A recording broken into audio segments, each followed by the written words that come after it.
روزہ کیوں رکھا جاتا ہے؟ اس کا مقصد کیا ہے؟ سویر سے لے کر شام تک بھوک اور پیاس کاٹنا آخر کیا مقصد رکھتا ہے؟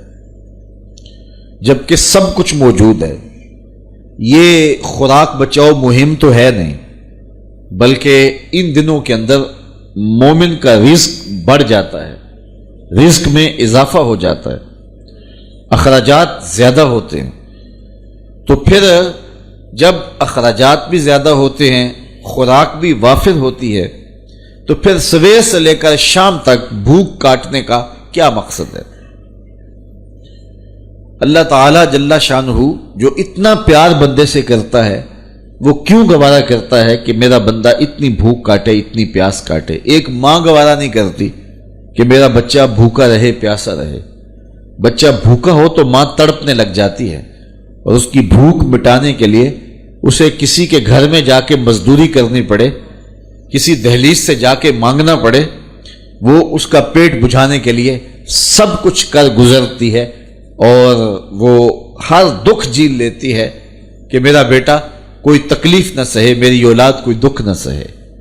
تو اولاد کے لیے ماں کے جذبات ہم دیکھتے ہیں، اور ان مراحل سے ہم گزرتا ہوا زمانے کو دیکھتے ہیں۔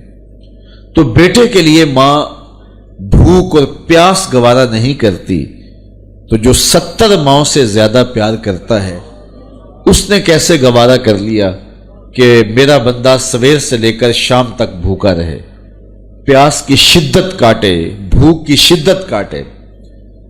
آج کل 16 گھنٹے لمبا روزہ ہوتا ہے، اور اتنا طویل عرصہ سخت گرمی میں زبان کانٹا ہے، حلق خشک ہے، اور بندہ دریا کنارے ہے، لیکن ایک گھونٹ بھی اٹھا کے نہیں پی سکتا۔ تو یہ کیسے رب نے چاہا جو 70 ماؤں سے زیادہ پیار کرتا ہے؟ ماں تو اس لیے پیار کرتی ہے نا کہ اس نے بیٹے کو جنم دیا ہے، اور اتنا پیار کرتی ہے کہ دنیا کے کسی ترازو پہ ماں کے پیار کو تولا نہیں جا سکتا۔ یہ سڑکوں کے کنارے پہ بڑے بڑے ہیوی کنڈے نصب کر دیے گئے ہیں، جس پر پورے کنٹینر تول لیے جاتے ہیں۔ تو میں کہا کرتا ہوں، آج تک مجھے کوئی ایسا کنڈا نہیں ملا جس پر ماں کے پیار کو بھی تولا جا سکے۔ اللہ نے اس کے سینے میں پیار رکھا ہے، تڑپتی ممتا رکھی ہے، اولاد کے لیے وہ جذبات رکھے ہیں کہ دنیا کے کسی ترازو پہ اس کا وزن نہیں کیا جا سکتا۔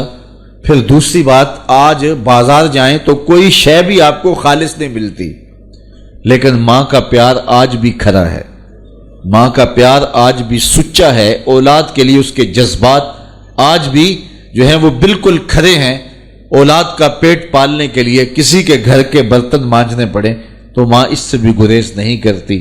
شہر میں آ کر پڑھنے والوں بھول گئے ہو، کس کی ماں نے کتنا زیور بیچا ہے۔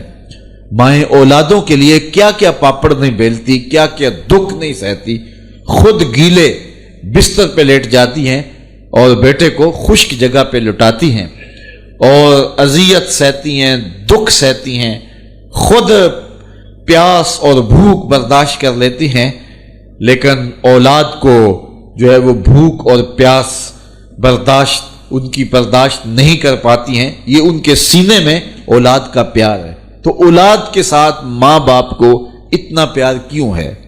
تو اس کا جواب ایک ہی ہے، اس لیے کہ ماں نے بچے کو جنم دیا ہے۔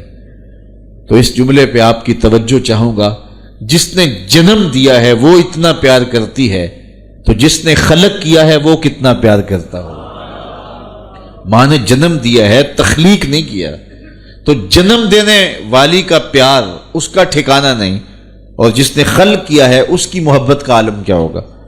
تو ماں گوارا نہیں کرتی تو رب نے کیسے گوارا کر لیا؟ اس مسئلے کو سمجھنے کے لیے پھر دوبارہ ماں کی گود میں آنا پڑے گا۔ بیٹا بیمار ہو گیا، ماں اٹھا کے اس کو ڈاکٹر کے پاس لے گئی۔ ڈاکٹر نے کہا کہ اسے یہ دوائی دو، یہ سیرپ پلاؤ، ٹھیک ہو جائے گا۔ اب سیرپ کڑوا تھا، بچہ پیتا نہیں۔ ماں نے اس کو زبردستی لٹایا، اس کا منہ کھولا، اور سختی سے اس کے منہ کے اندر کڑوے سیرپ کے چمچ انڈھیل رہی ہے۔ کیا ماں صفاق ہو گئی؟ ماں کا پیار چھن گیا؟ اس کی ممتا کہیں رخصت ہو گئی؟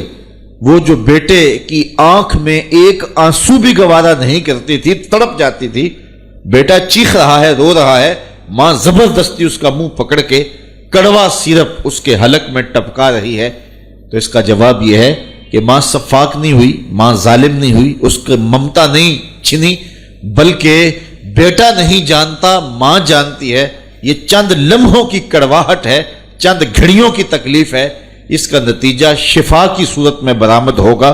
ماں کی نظر اس تڑپنے پہ نہیں، جو اس کا نتیجہ ہے ماں کی نگاہیں اس پہ لگی ہوئی ہیں، اور بیٹے کے پیار کی وجہ سے وقتی طور پہ اس کا یہ تڑپنا وہ گوارا کر لیتی ہے۔ جو 70 ماؤں سے زیادہ پیار کرتا ہے وہ جانتا ہے یہ چند لمحوں کی بھوک اور پیاس ہے، لیکن نتیجہ بڑا خوبصورت ہے، لعلکم تتقون، تقوی کا نور نصیب ہو جائے گا۔